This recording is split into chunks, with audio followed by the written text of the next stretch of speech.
Or in this video, we want to talk about how we can use ProModel to compare alternative systems. So we have different models, we have different systems, and we want to compare the performance of these systems with respect to some parameters. For example, which one of these models that we have can produce more output, which one of them has a lower working process, and so forth. So we have a couple of systems that we want to compare, and we have a couple of metrics that we want to compare these systems with respect to those metrics. So, and now we want to see how we can do that comparison. So we basically want this comparison to be fair and to be statistically correct. One of the things that I talked about in previous session was the whole concept of the fact that when we are developing models, we have two concepts. One is the model structure, and the other one is the model behavior. Model structure is basically all these components that we put together in the model. That forms the structure of the model. What are the locations? What is the flow? Where does the entity go? How frequent entity comes to the system? What is the processing times? And so forth. These are all the components of the structure of the system. And when this system works, either in the real world or in the simulation, when this system works, it generates the behavior. And that behavior can be represented by those total number of exits, the working process, utilization, the waiting times, and so forth. And when I change the structure of the model, if I increase number of locations, decrease number of locations, increase resources, add queues or remove queues, if I do anything that changes the structure of the system, I expect also to see a change in the behavior of that model.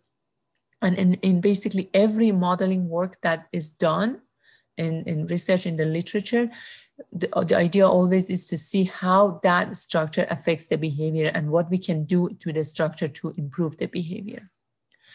And that's basically what we want to learn in this section, that we do have models and they have different structures. We know that, but we want to see which one of these structures is doing a better job, which one of these structures is generating the behavior that is desirable to us.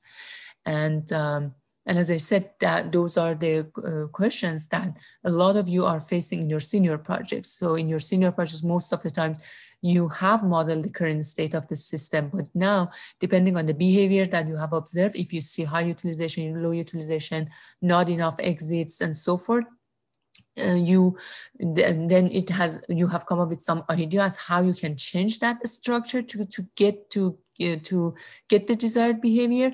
And then now you want to compare. If you have different ideas, now you want to compare them, and you see that so basically what we want to do is to see how different structures are have led to different results, and how we can say that one structure is better than the other, and how we can make that conclusion reliably and statistically correct.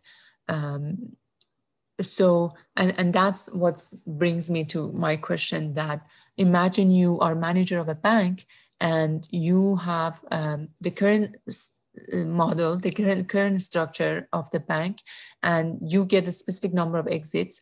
And now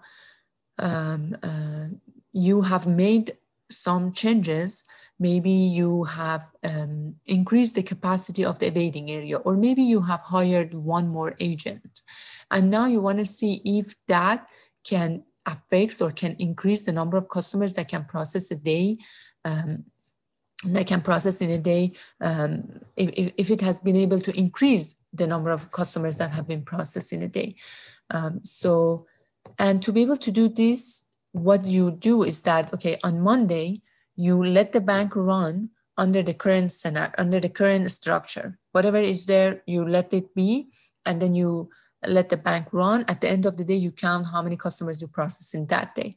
And on Tuesday, you implement the new structure. You hire that one more agent, and you somehow manage to increase the waiting area so that more people can wait, and so forth.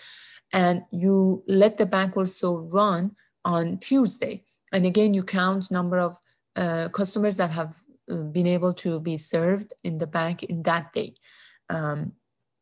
And then you can look at the numbers at the end of Monday and then at the end of Tuesday, and then make the comparison. Yes, we are able to serve more, or no, we can't serve more. My question is that, is the framework of this comparison reasonable to you, and why do you think, if yes, why, and if no, why do you think that framework is reasonable for the comparison or is not? That's my question. Let's assume on Tuesday, when we implement the new structure, we get more customers served.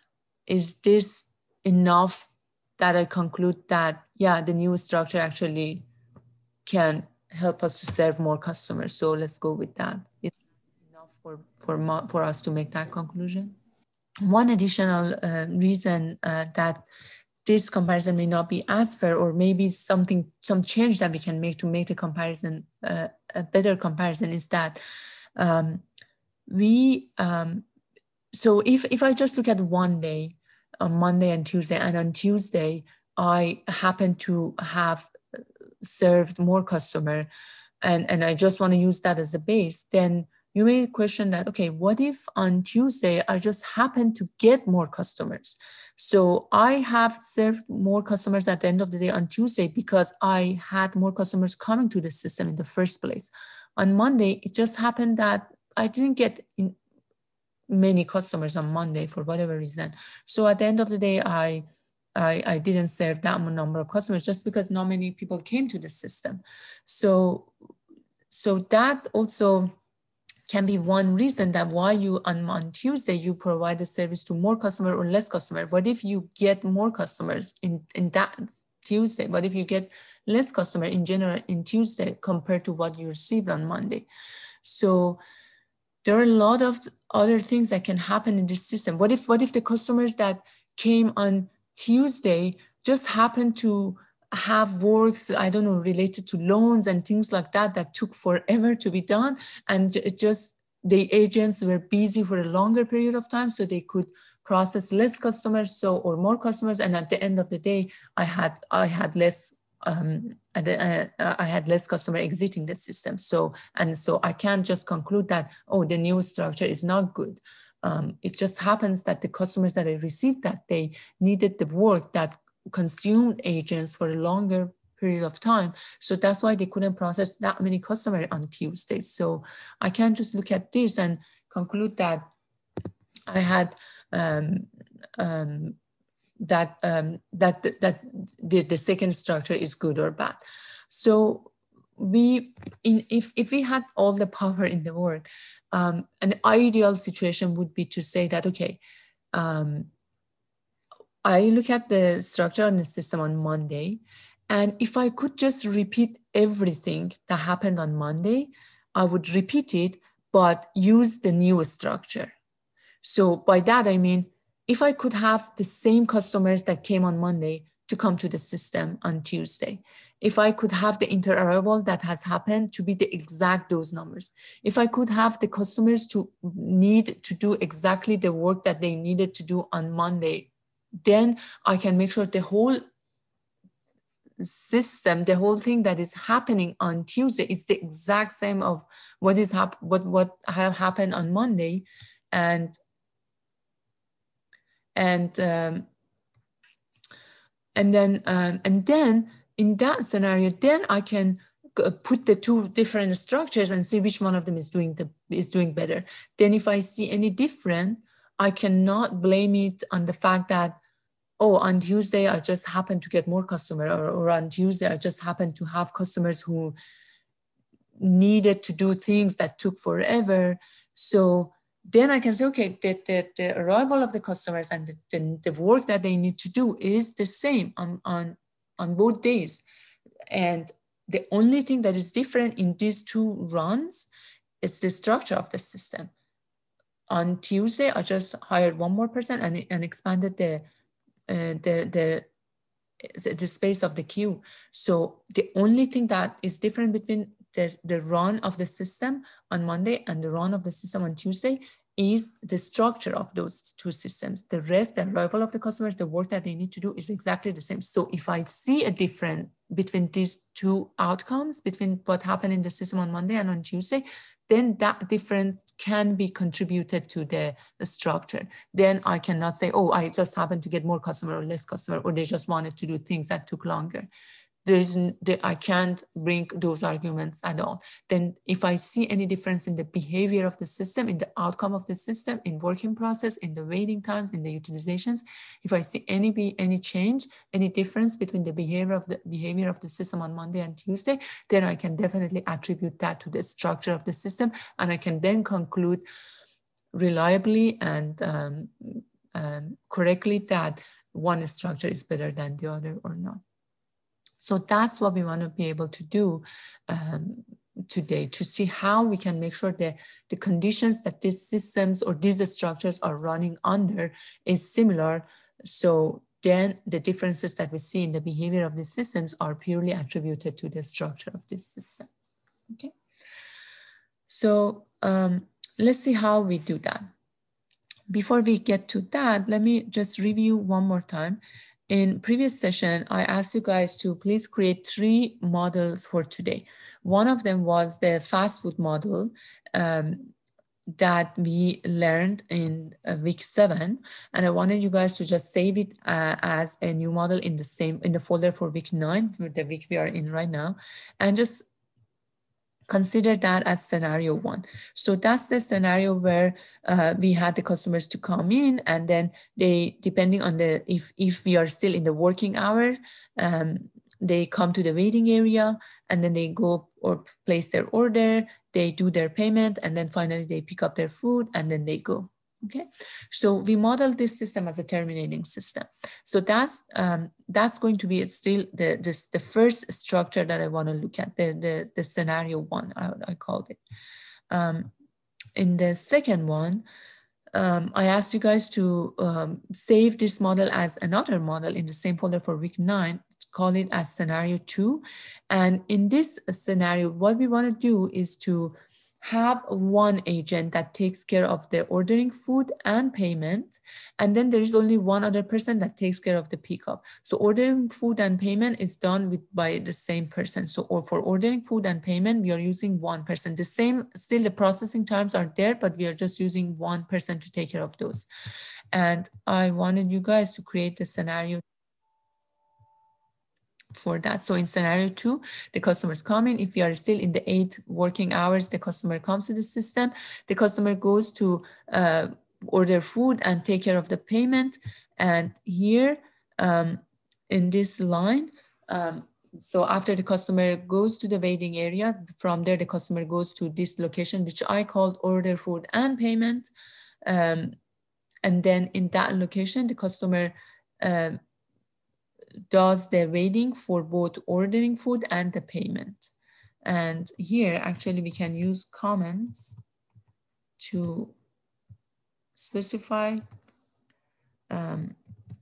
okay, / comment. So this is order food time. And the second wait that I put is for payment time. Okay. You can, if you write a couple of lines of code, it's always helpful to put comments, so you later when you look at it, you know what each line means. Okay. And then the customer goes to the pickup food, and then at the pickup, we do the pickup 5 minutes exponentially distributed, and the customer exits the system. Okay, so nothing special. And then in scenario 3, oops.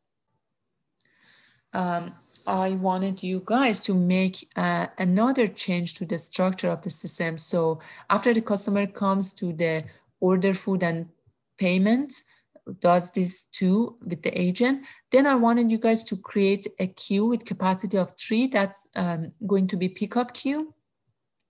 So I'm going to have the pickup queue with capacity of 3. So after the customers order food and do the payment, they go to the pickup queue, and then from there they go to the pickup food, and then they exit the system. The capacity of the pickup queue is 3, so only 3 customers can wait here.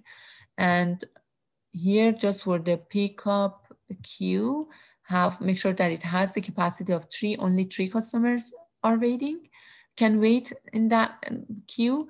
And since it's a queue, let's also make sure that it has the first in, first out rule. If you have it as a queue, that's fine. Just make sure it's a queue, it's not a conveyor. If not, just make sure the first in, first out rule exists. And again, this is just for similarity of the results that we are going to get. And in a fast food, I think assuming that the first in, first out queuing rule exists is a valid assumption. Okay. Make sure to save. Now let's go to the first system scenario. So let's see how we can do the changes. So let's make sure everyone is on the same page. So what we want to do is to somehow make sure that the conditions under which these three different structures are going to work is the same. The same customers come to the system and they need to do the same thing on all these three different structures. That's what I want to do. To be able to do that, ProModel has, behind the scene, has streams of random numbers, not just for this purpose. Generally, all these random numbers that are generated in ProModel are basically generated through these streams. So ProModel has 100 streams of random numbers, and the length of these streams are long, like long. And when we want to generate random numbers, basically these random numbers are picked from those streams. So behind the scene, there are uniform random numbers between 0 and 1 that are stored in those streams. And then those uniform random numbers are picked, and then from those, a exponential random number or a normal random number or a triangular random numbers and so forth are generated. Okay, so this is the generation process behind the scene. So we are not going to get into the detail of that, but just simply assume that there are streams of random numbers in ProModel behind the scene that are used. So these random numbers that we need in the model for inter-arrival, for processes and everything, are picked from those streams. So if I want to make sure that in all these three structures, the arrival of customers is generated from, the arrival of customers has the same behavior, the same arrival happens in these three systems, one thing I can do is to tell ProModel that use the random numbers from a specific stream to be able to generate the inter-arrival. Then those random numbers are not going to change from one model to another. Then I can make sure that inter-arrival times that are generated in model structure 1 or 2 or 3, all of them are coming from stream 1, for example, and all of these random numbers that are used for inter-arrivals are going to be, the same numbers are going to be used in model 1 or model 2 or model 3. And the way to do that is if I go to the arrival, that's the first place where I need to generate a random number. If here on the frequency E6, I can then after 6 put comma and then 1. 1 means the first stream of random numbers in ProModel. The random numbers that are going to be used to generate inter-arrival times that have exponential distribution with average 6 minutes are going to come from stream number 1. That's what this expression means. Okay, and all I need to do is to make sure I make the same changes in model scenario 2, structure 2, and in model structure 3, for all of those, also I have to make sure that the random numbers that are going to be used to generate the inter-arrival times are coming from the same stream. In that scenario, I can make sure the same condition holds for the arrival of the customers in all 3 structures. Okay. So that's the arrival. And I'm going to do similar things for other random numbers that I have to generate in the system. Then the other 3 random numbers that I have to generate here are related to the processing times, right? So I need to generate one random number for ordering the food, one random number for payment, and one random number for pickup. So what I'm going to tell the simulation is that, okay, for generating random numbers that are used for ordering food, make sure to use the random numbers that are coming from stream number 2, for example. Okay, so in that scenario, and I need to make that change in model structure 2 and model structure 3. Then I can make sure that in all 3 models, the random numbers that are generated from exponential distribution with average 2 are coming from the same stream. So the first customer in all 3 structures are going to have the same ordering time. The second customer in all 3 structures are going to have the same ordering times, and so forth. Okay, and I'm going to do the same for the other random number that I have to generate for the payment. I will make sure all the random numbers that have to be generated to take care of the payment process, which have exponential distribution with average 1.5 minutes, are going to come from stream number 3. And then in that scenario, and I need to make this change in structure number 2 and in structure number 3, in model 2 and in model scenario 3 as well.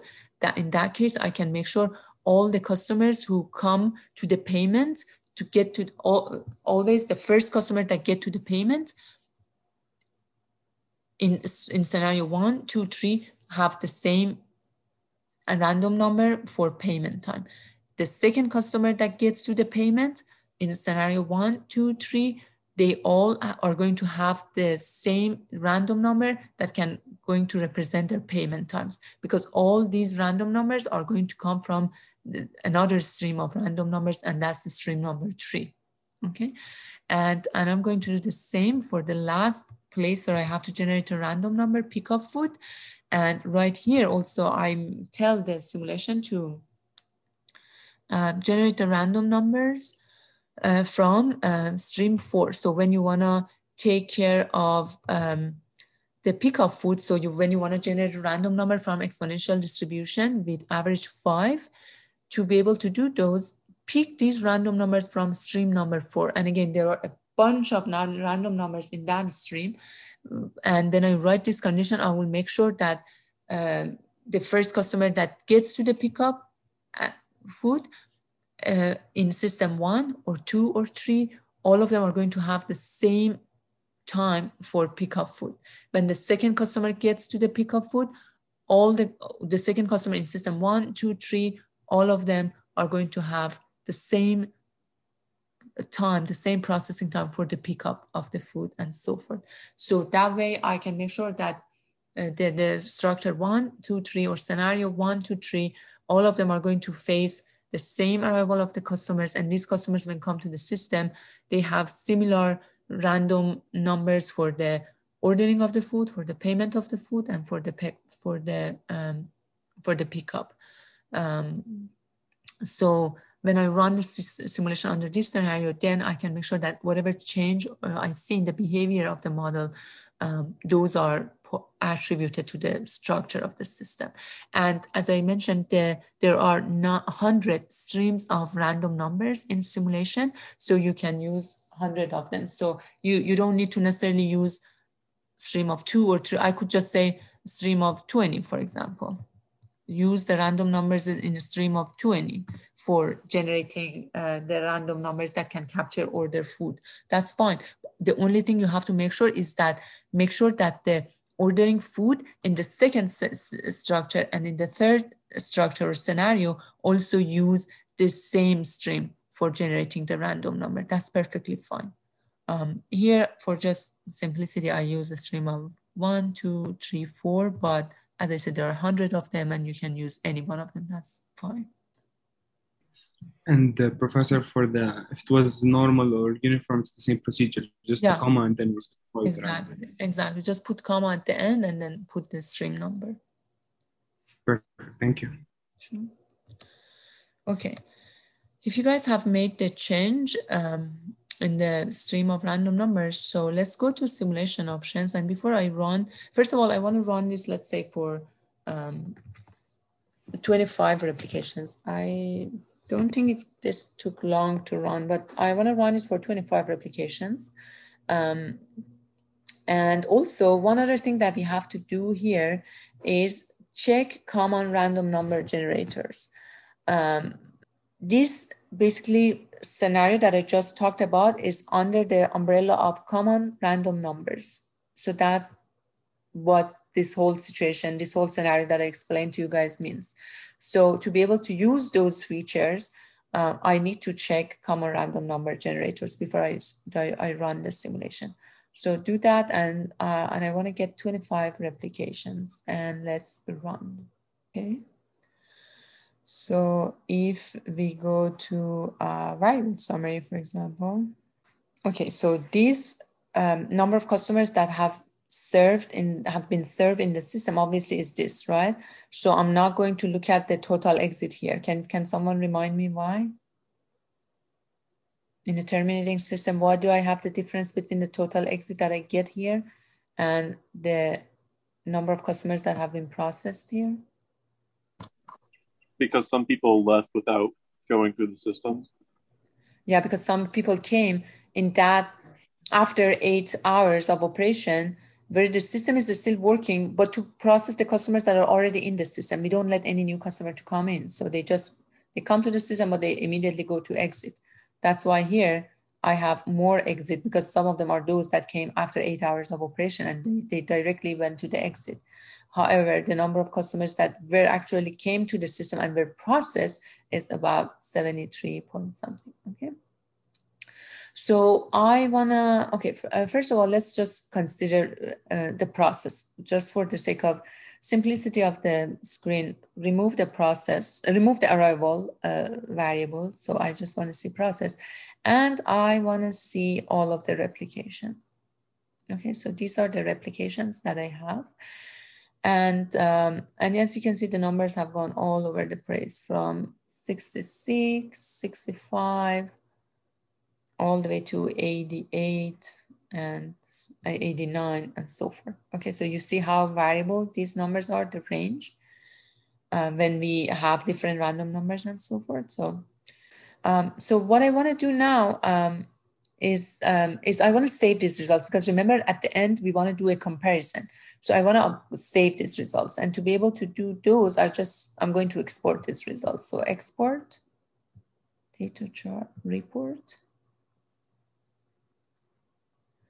And I would call it scenario comparing. Scenario comparison at the end. And save it in the same folder. I'm just going to keep the maximum value, which is the value that I want. So delete everything else.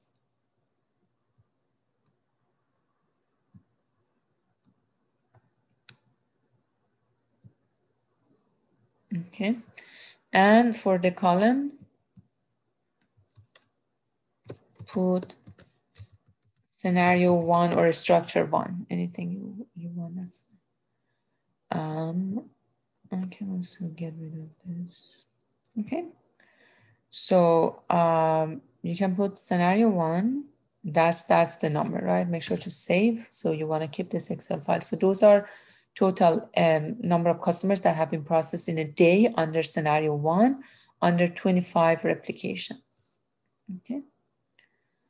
Now, let's save this. Let's open scenario 2. And let's make the same changes. For inter-arrival of customers, I want the first stream of random numbers to be used. That's what I did in the first structure. For the ordering food, I want the second one to be used. For the third random number, I want the third stream to be used. And for the last random number, I want the fourth stream of random numbers to be used. Make sure to save. Okay, so I just make sure the same stream of random numbers are used for generating these 4 random variables in the model. Again, make sure you use the same stream just for order food and for the payment. Don't just randomly put 3 and 4 and just say, okay, any one of them is fine. No, for order food, I want to use the stream 2, like exactly the one that I used in previous structure. And for payment, I want to use the stream 3 because I used the exact same stream for previous structure. And for the pickup, I want to use the stream 4 because that's the exact stream I used in previous structure. Okay. Then I want to be able to run 25 replications, but before you do that, make sure you check common random number generators and then press OK.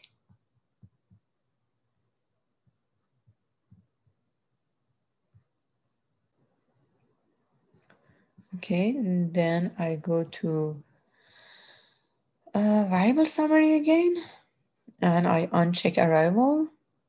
All I need is one of them, and I show all the replications, all 25 replications, and I export the results again. So that's scenario 2. I'm going to save it.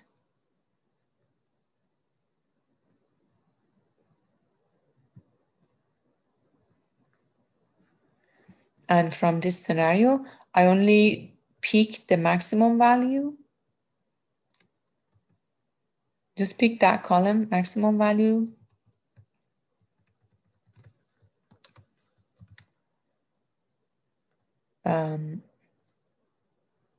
For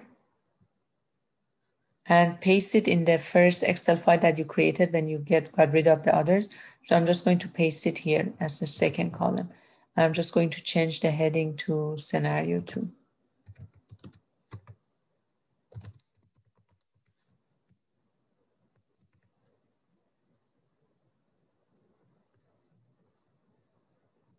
Okay. And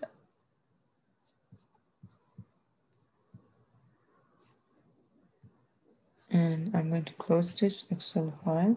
So when I exported the second Excel file for the result of scenario 2, I just copied the maximum value column because that's the only thing that I want, right? I don't need anything else. I just copied that and I pasted in a column next to scenario 1 results for these 25 replications. And then make sure to save, and then we are going to go to scenario 3.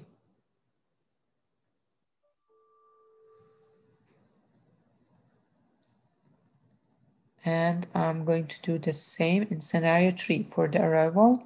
I'll make sure that the arrivals are going to come from stream 1,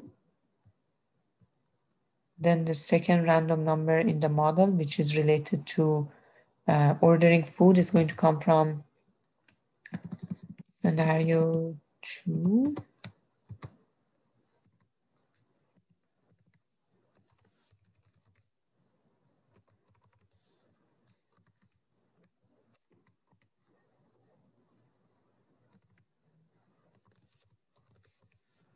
And the third random number is coming from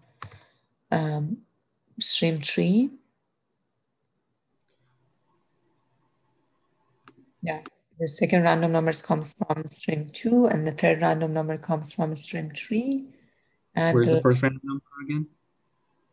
What did you say? The first random number? It's in the entire one.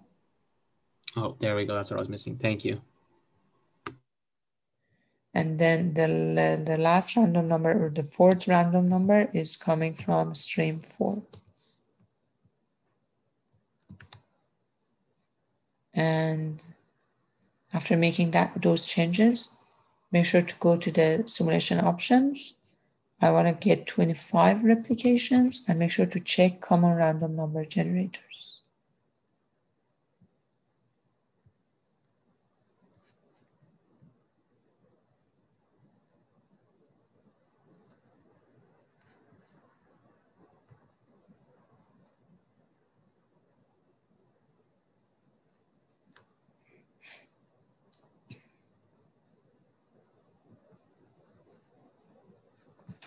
Okay, then I go to variable summary again and uncheck arrival, show all the replications and export.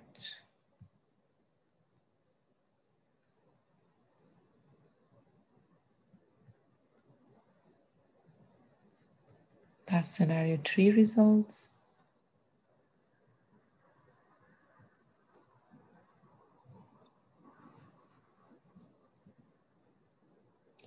And when I get the results of scenario 3,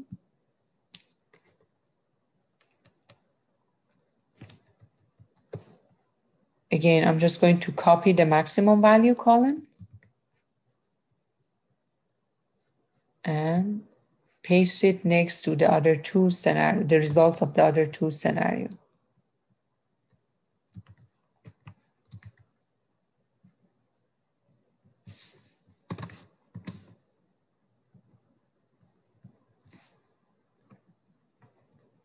And make sure to save. So now I have the results of 3 scenarios, scenario 1, scenario 2, scenario 3. Okay, so now I have three screens of I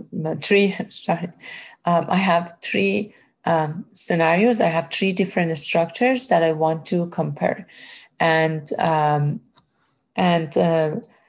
I have, for each one of the structures, I have taken 25 samples, and I want to see, because I don't want to just look at one run and just say, okay, this structure is better than the other ones and so forth. Okay, so now I want to do the statistical comparison between these 3 scenarios. And for each one of them, I have 25 replications or 25 samples to observe the behavior of the system under different conditions. And I want to compare these 3 scenarios. So now we want to compare the performance of these 3 structures, and yes, we do want to compare the means at the end of the day. That's what we want to do, but it has the same logic as the other type of evaluations that we wanted to do. Remember when we talked when we talk about the whole concept of replication, we said that, okay, if I just run the simulation for just 5 replications or 25 replications, you come up with one average, and another person who has run the simulation for another 25 replications comes with another average. So which one of these averages is the one that we have to report? The same logic holds here. Yes, I want to look at the differences of the average to see what is the differences between the averages. However, if I look at the differences between the 2 averages of my runs, I come up with the different numbers. If you look at the differences between the averages of your runs, you come up with the different numbers. Okay, the same logic. So which one of them is better? Maybe for me, I find one greater, the first scenario average greater than the second scenario. You find the first scenario average is less than the second scenario. Which one of them is correct? And how much of a difference is between them? For the same reason that we discussed, we need to not only look at the differences, but also we need to look at the confidence interval of those differences to see that, okay, this is the difference that I see. However, this difference can vary between this range and between this lower bound and that upper bound. And now you have a better sense of how far the differences between the two can go. Okay, so for the same reason, we need to also develop the confidence interval for those differences. So what we want to do now is to test the hypothesis. And what is my hypothesis? My hypothesis is that the average of number of customers that were served in the first structure or first system equals to the average number of customers that were served in the second structure equals to the average number of customers that were served in the third structure. My alternative hypothesis is that there are some differences between some of these averages. So either there is the average of scenario 1 and 2 are not the same, or scenario 2 and 3 are not the same, or scenario 1 and 3 are not the same, or all of them, or there are some differences somewhere. And even if one of these in the alternative hypothesis holds, then we can say that definitely the null hypothesis does not hold. We cannot say all of them are equal. And here the significance level alpha is going to be, let's say, just as an example, it's going to be 6%, okay? And to be able to do this test, we are going to actually test each two populations together. So first, I'm going to just test this one. So for that, my null hypothesis is going to be that, okay, the average of number of customers that have left the system in scenario 1 and 2 are equal. And my alternative hypothesis is going to be that these averages actually are not equal. And the significance level, since I divide this big test, I'm going to divide it into 3 different tests. So that's going to be test 1. The significance level is going to also be divided into 3. So the significance level of each test is going to be 0.02. So then the second test is going to be mu1 and mu3, let's say.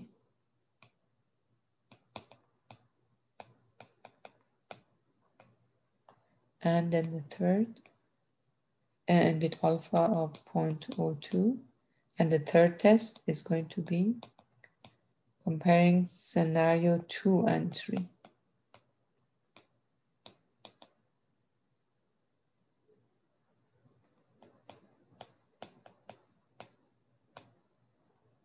Okay.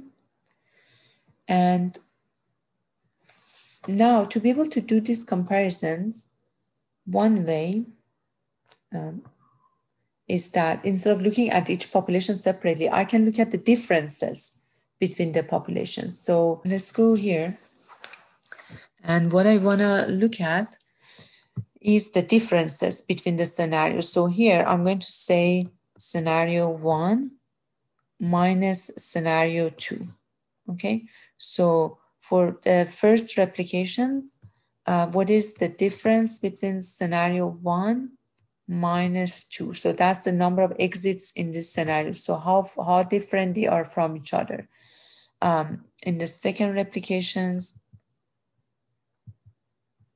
how far the results are from each other, and so forth.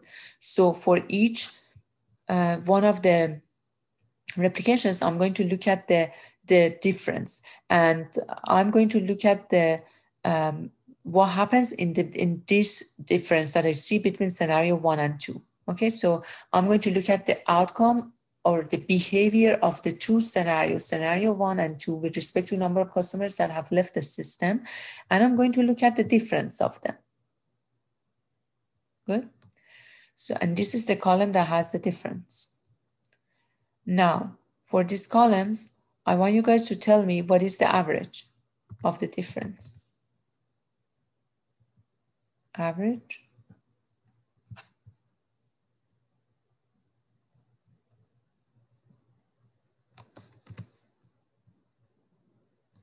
Okay, so that's the average, 3.20. That's my average.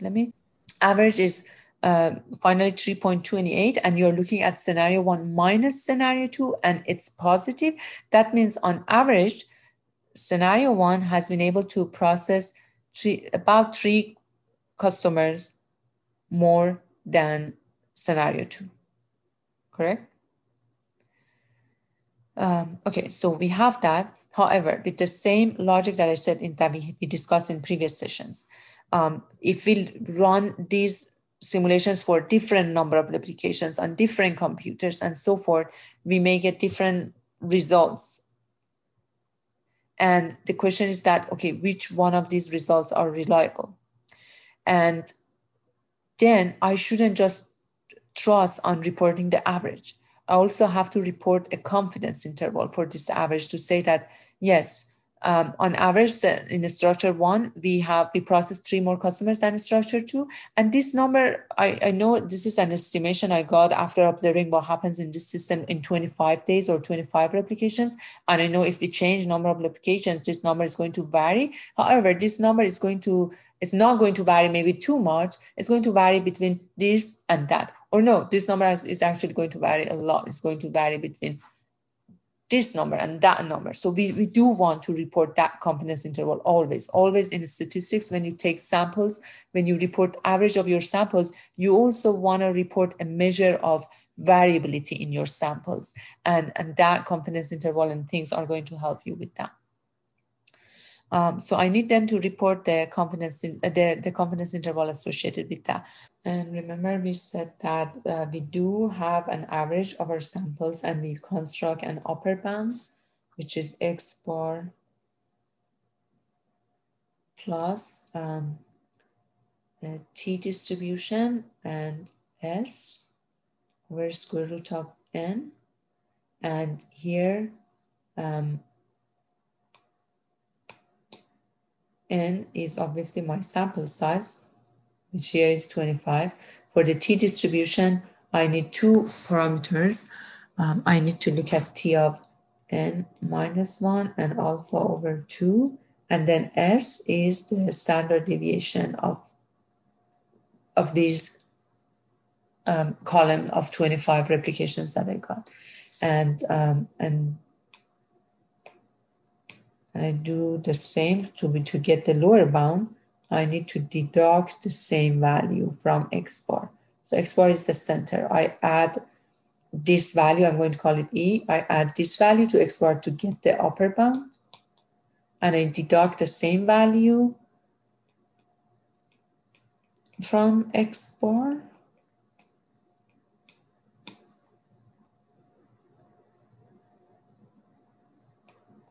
To get the lower bound. So our confidence intervals always have a center, which is our average, and we add the same value to the average to get to the upper bound, and we deduct the same value from the average to get to the lower bound, okay? And here I'm going to use T because we don't have the actual standard deviation, the true standard deviation of the population. So we use the standard deviation across these 25 samples. So I'm going to use the T distribution. And as I said, N is our sample size. So we know that as well. So here also alpha for each test is 0.02. And to calculate alpha over 2 here for this T distribution, if I need alpha over 2, so alpha over 2 is going to be 0.02 over 2 is going to be 0.01. And then N minus 1 is also 25 minus 1, 24. And so the T, that value that I need to find is T of 24 and 0.01. And let's see what is this value. So if we find the T value, N also I already know is 25. That's my sample size. So I know N. I get the T value from the table, and I also calculate the standard deviation of these numbers, these 25 numbers that I have. Then I have everything. And then I have E. And all I need to do is to add E to the average and deduct E from the average, and I have the confidence interval, okay? I have N. I can calculate S easily in the Excel file. All I need to do is to calculate T of 24 and 0.01. So let's go to the T table. T of 24, this row, and the alpha is 0.01. 0.01 is this column. This is the shaded area. 0.01, this column, the third column from the right, and N minus 1 was 24. So the row of 24 and the column of 0.01 is 2.49. Okay, so that's the T value, 2.49. Okay, so let's go here. I'm going to write it a little t value 2.49. So here I'm going to write a couple of things. I'm going to write standard deviation. I'm going to write that one here. I need a standard deviation S. I need N, which I know is 25. And I also calculated T. So then I can calculate the confidence interval, but let's also calculate the standard deviation. So standard deviation is STDEV. Pick this one. There are a bunch of standard deviations here. Then you can calculate, pick this one, STDEV. And pick the numbers. So that's my standard deviation. So then E, that I called that little piece that we have to now put together as E in the in laptop, in iPad, sorry. So E is T multiplied by S divided by square root SQRT square root of N, which is 25 here. Okay, so that's the formula for that E.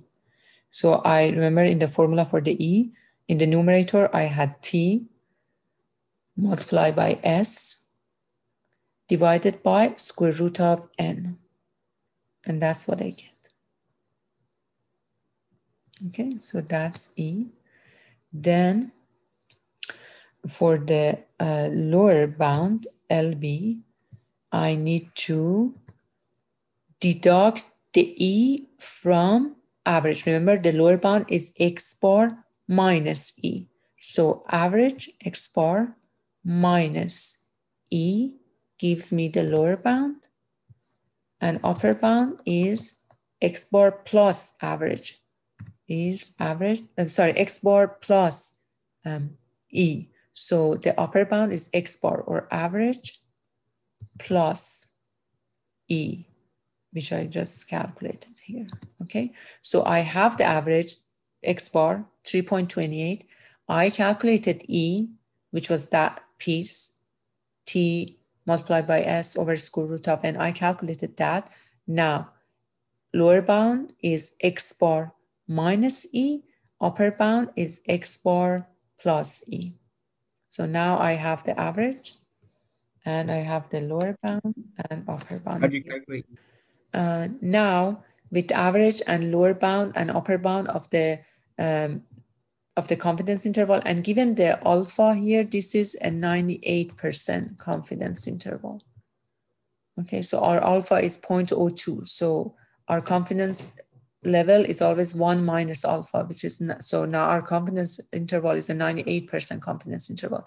So I would say on average, structure 1 or scenario 1 processes 3 more customers, about 3 more customers than structure 2. And this average is going to, and I'm 98% confidence, this average is going to change between 2 to 4. So the average is 3, but it's going to change between 2 to 4. And in all these confidence interval that I develop as well, and I'm 98% confident that this difference, the average of the differences falls in, I'm between 2 to 4, which means that I'm 98% confidence that scenario 1 will perform better than scenario 2, because even with all the variability that this average is going to have, and I know it's going to be different, but still it's going to be between 2 to 4. So the number of customers that scenario 1 is going to process will be between 2 to 4 customers more than the number of customers than that scenario 2 can process. Now, I have this question from you. Let's assume I would calculate E, and let's assume the E was going to be 3.5, let's say. Let's assume I'm calculating E, and E is going to be 3.5. Then I'm calculating lower bound, which is average minus E. And I'm going to calculate upper bound, which is average plus E. Okay. Now, this is the average 3.28, and this is and I'm 98% confidence that this average can vary anything between minus 0.22 to 6. If this is what I observe, it means that, okay, in these 25 samples I gained, the average is 3.28, meaning that scenario 1 has done better than scenario 2. However, when I calculated the standard deviation and everything, the E is this value, and the lower bound and upper bound of my confidence interval are these numbers, meaning that my average is 3.28 in these 25 samples. However, if you take more samples or less samples, if you change the sample size and so forth, your average is going to change, and your average is going to go anywhere from minus 0.22 all the way to 6. And I'm 98% confident that the average can fall here. What if you take another sample, the average is in this interval, right? What if the average ends up to be 0? What does that mean? What if the average ends up to be minus 0.1? That's still in this interval from minus 0.22 to 6.78. These numbers that I know the average can get, the average is 3.28 in these 25 samples, but I'm telling you that the average is going to vary between this lower bound and upper bound. What if I take another sample and to look at the average, and average turns out to be 0? It's in this interval. What if the average turns out to be minus 0.1? That's still in this interval. So if the average is 0, you cannot say scenario 1 has done better than scenario 2. You'd say, okay, actually there's no difference. There's no statistical difference between scenario 1 and scenario 2, because the differences between the average, between these numbers of performance scenario 1 and 2, the average of them is 0. I don't see any statistical significance between the performance of scenario 1 and 2. If I see it as minus 0.1, I would say, oh, actually, scenario 1 has done a worse job than scenario 2. So you can conclude all over the place. Scenario 1 has done worse than scenario 2. Scenario 1 and 2 have done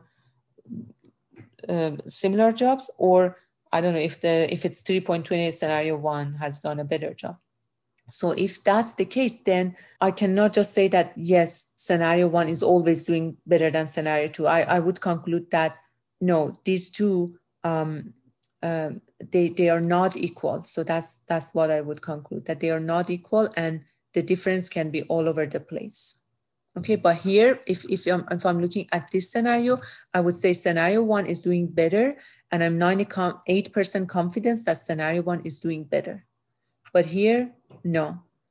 Scenario 1 has done better in my 25 samples, but the difference between these two scenarios is all over the place. So I cannot conclude scenario 1 is statistically doing better than scenario 2. I cannot. What I want you guys to do is to first save, and I want you to do a comparison between scenario 1, scenario 1 and 3, and do another comparison between scenario 2 and 3. Okay, so these two yourself. Scenario 1 and 3, remember we had 3 tests. 1 and 3, 1 and 2, which we did, 1 and 3, and 2 and 3. So do those and tell me what you get. What I'm going to do for S1 and S3 is the difference between the performance of scenario 1 minus scenario 3. And I'm going to repeat this. And I'm going to, for the average and rest of the calculations, I'm just going to paste the formula here. Okay. Now, can someone tell me what is your conclusion about the performance of the structure 1 compared to structure 3, given the average and the 98% confidence interval that you see? Can someone tell me what will you conclude? Yes, I can. Go ahead, please. With 98% confidence, the average will change between negative 2.85 and negative 1.25, and scenario 1 will perform worse than scenario 3. That is perfectly correct. Yeah. So on average, I mean, the only thing I would add is to just the average as well, just to say, okay, on average, scenario 1 processes 2 customers less than scenario 3. And with 98% confidence, this average would vary between minus 2.8 or minus 3 almost to minus 1. And looking at the confidence interval, the fact that it stays in the negative range proves to me that the difference between these two scenarios would stay negative. So scenario 1 would continue performing poorly compared to scenario 3.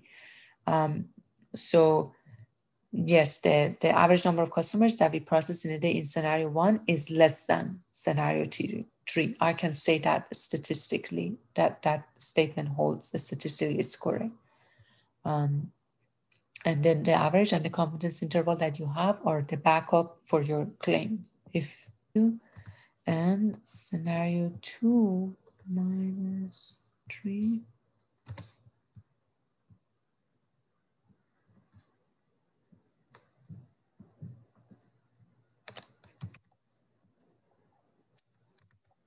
And similarly for here, scenario 2 compared to scenario 3, scenario 2 is performing worse. Scenario 2 is processing about 5 customers less than scenario 3 per day.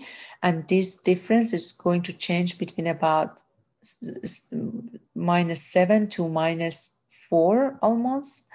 And again, just looking at the confidence interval, which stays in the negative number, proves that I can claim that scenario 2 is going to perform worse than scenario 3. Statistically, scenario 2 is going to perform worse than scenario 3. So the difference that we see here is significant. It's not going. So if I would observe from and minus 6, I don't know, to plus something, I'm just making up numbers. So if the difference was from a minus negative number to a positive number, then it shows that the difference between the average of the differences could be 0 as well. So the difference between these two scenarios, if it can be 0, is not significant. So this minus whatever that we see here is not a significant difference because it can also be 0 at some scenarios. But if I see it as minus 5 and it stays in the negative range, then I can say that this difference that I see is statistically significant. 98% of the time, the difference falls in a negative range. So statistically, I can claim that scenario 2 is performing worse than scenario 3. So then if you want to propose anything, then that would be scenario 3 to just see, to propose that structure.